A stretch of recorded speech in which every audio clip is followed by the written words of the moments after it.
কালকে রাত 3টায় এসে এখন আবার সকাল সকাল কাজে। আমাদের অফিসের একজনের কালকে চাকরি ছেড়ে দিতে হয়েছে। স্টুডেন্ট ভিসায় আসছিল, এরপর ওয়ার্ক পারমিট পাইছে, তারপর 3 বছর কাজ করছে, ভালো জব করে, মানে আমাদের পাওয়ার ডিস্ট্রিবিউশনের লিড সে। 3 বছর পরে এই যে এখন হঠাৎ করে যে ওয়ার্ক পারমিট নিয়ে যে রুল চেঞ্জ হয়েছে, ওর 3 বছর কমপ্লিট হয়ে গেছে, ওকে আর ওয়ার্ক পারমিট এক্সটেন্ড করে নাই। এখন বাধ্য হয়ে চাকরি বাকরি ছেড়ে এখন কি করবে বুঝতেছে না, হয়তো দেশে চলে যাবে। এত টাকা খরচ করে 3 বছরের কোর্স করে, এত টাকা খরচ করে পড়াশোনা করছে, তারপর 3 বছর যে ট্যাক্স দিল, কাজ চাকরি করলো, সে তো ফুল টাইম জব করছে, ট্যাক্সও দিছে, সে তো মনে করছে যে আমি পিআর পাওয়া যাবো। সে তো মনে করছে এটাই তো মানে স্টুডেন্ট হিসাবে আসার মানে অনেক বড় একটা গ্যাম্বল অনেক সময় হয়ে যায় এটা। তারপরে তো আমরা তো অন্যান্য ভিসা থেকে তো স্টুডেন্ট ভিসা মোর সিকিউর, তার মধ্যেও এখন কোনো ভিসাই নাই। অন্য কোনো ভিসা আছে নাকি? হয় স্টুডেন্ট টু পিআর অথবা ডিরেক্ট পিআর। স্টুডেন্ট ভিসা যে করছে, মানে করে আসলো, এই যে এত বড় স্বপ্ন নিয়ে ইভেন কানাডাতে যে কাজ করলো, ট্যাক্স দিলে, এত টাকা খরচ করলো, অথচ দেখ government any time rule change করে দিলে দেখ সব চেঞ্জ হয়ে যায়। এটা হচ্ছে এখন দেখা যাক ওর কি করে। ওর 3 বছর হয়ে গেছে, ওয়ার্ক পারমিট এক্সটেন্ড হলো না। সবাই যে বলে একটা না একটা ব্যবস্থা হয়েই যায়। দেখা যাক। এখন অবস্থাটা তো একটু খারাপের দিকে কানাডার।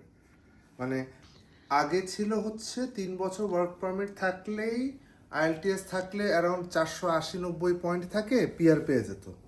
এখন 520-এর নিচে পিআরই পায় না, কারণ এখন লোক নিচ্ছে কম। আর আগে ছিল হচ্ছে ওয়ার্ক পারমিট এক্সটেন্ড হইতে হইলে মানে জব থাকলে এক্সটেন্ড হওয়া যায়। এখন রুল করছে যে স্পাউসের ম্যানেজার হইতে হবে, মানে টিয়ার ম্যানেজার লেভেলের জব ছাড়া, টেকনিশিয়ান লেভেলের জব বা যে কোনো এছাড়া, ম্যানেজার ছাড়া তার নিচে কোনো জবে ইভেন স্পাউসেরও ওয়ার্ক পারমিট পাবে না, এক্সটেনশন হবে না। জাস্টিন ট্রুডো তো আবার চেঞ্জ, সরকারই তো চেঞ্জ, এখনো তো চেঞ্জ হয়নি, কিন্তু গভর্নমেন্ট মানে ইলেকশন তো সামনে আসতেছে। ব্যাপারটা গভর্নমেন্টের না, ব্যাপার হচ্ছে এই ইমিগ্রেশনের কনসেপ্টে। এটা এক সময় মানে বর্ডার খুলে দিয়ে মানে বানের মতো লোক নিয়ে তারপর ওদের মন চাইলে ওরা রাখবে, ওরা মন চাইলে ওরা মানে until and unless green card, PR বা সিটিজেন পাওয়ার না রাখ পর্যন্ত আসলে সব সময় একটা অনিশ্চয়তা থাকে বিদেশে। মানে ইটস আ গ্যাম্বল আলটিমেটলি। অনেকে গ্যাম্বল থেকে পাশ হয়েছে, যে আমার বন্ধুটা বেচারা তো পারলো না, কি মনটা খারাপ।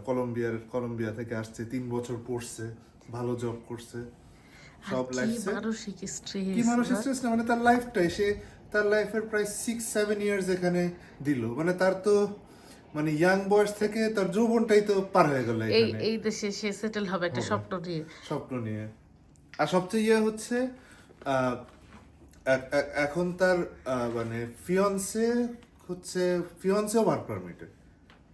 এখন ফিয়ন্সে যদি পিআর হয় ভবিষ্যতে, এমন হতে পারে তখন তাদের যখন বিয়ে হবে সেই ক্ষেত্রে পিআর করে, কিন্তু সেক্ষেত্রে ফিয়ন্সেরও এখনো পিআর হয়নি, ফিয়ন্সেও ওয়ার্ক পারমিটে আছে। আরে যাক, দেখা যাক কি হয়।